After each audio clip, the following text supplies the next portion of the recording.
Well, good evening, everybody, and welcome to another session of the B-Zone Educational Series. And tonight in the studio, we have a very special guest, Saniel Bonder. And some of you may know of Saniel and his work, and others may not. So tonight will just be a preliminary and an introduction to who Saniel is and what kind of work he's doing. So I want to say first, welcome to the B-Zone Studios. Oh, thank you, Ed. Terrific pleasure to be here. Really grateful for the invitation. Well, I know a lot of the visitors of the B-Zone have been looking forward to our interviews, so I'm excited to have you here.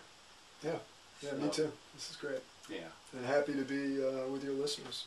Thank you for being part of the B-Zone. I'm thrilled that it exists in the world. Well, thank you. And I would like to just start. We have some of your books, but I want to hold off on the books right Sure. now and just kind of get into some of the work that you're doing. Mm-hmm. So I've got to confess that I don't have a full knowledge of your work in its total. So I do want to just ask you right out is what is the Waking Down and Mutuality work? The Waking Down Mutuality work, and I'm happy to see if I can summarize. It's the form that my expression has taken as upon awakening and then finding what I like to jokingly, but it's accurate enough, as the transmission app downloaded in me, so that there was not only a wisdom realization, but also an activating energetic.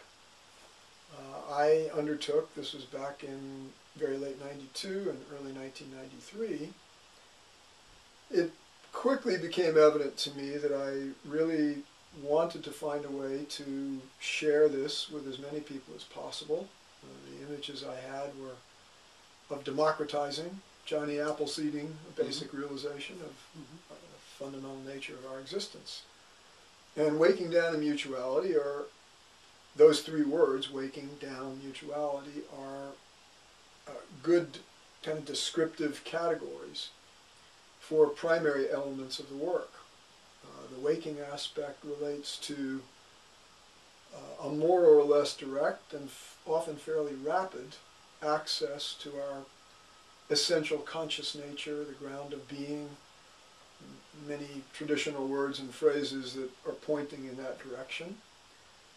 And the waking dimension of the work includes access to that impersonal, we could say non-individuated essence of existence, without, however, requiring the practitioner or the aspirant to, in some heroic way, overcome or master their local sense of limited ego, the small self sometimes called. Mm-hmm. And so that's a piece of our puzzle here.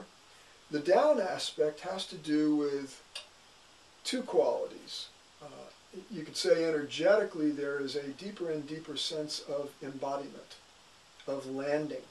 Not long after I'd begun my work and people were going through this process, often quite rapidly and conclusively in some ways, I would hear them talking about, and they'd say, hey, did you know that so-and-so really dropped last weekend? So there's a coming down into an identification with and as the body, the earth, matter, life. At the same time, the down aspect also involves, emotionally and at a deep psychic level, an exposure to and reckoning with and integration of what we could call the cut-off parts, the identity fragments. We sometimes call them broken zones or broken off zones of our sense of self-identity.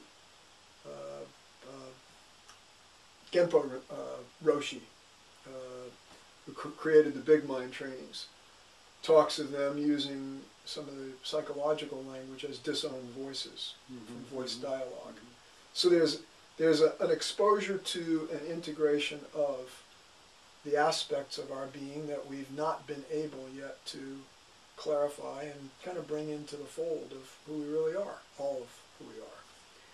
And the mutuality part then has to do with, in the best sense of the word, the magical, or we could say alchemical, kind of activation of our greatest possible growth through or in the self plus other field. So the whole orientation is awakening, realization, learning to live with greatest integrity and authenticity isn't just a self project, but it's a self plus other project. And learning how to share all aspects of oneself with others in the orientation that we have, which, as I was indicating, doesn't assume the necessity of a kind of heroic overcoming of ego and of all of our parts that have seemed to be the enemy of our ultimate spirituality. So people learn how to, as we say, green light in themselves and one another, even the parts that are the most painful and difficult, not therefore to kind of become resigned to being stuck there, but paradoxically as part of the very process that helps us outgrow being governed by all that.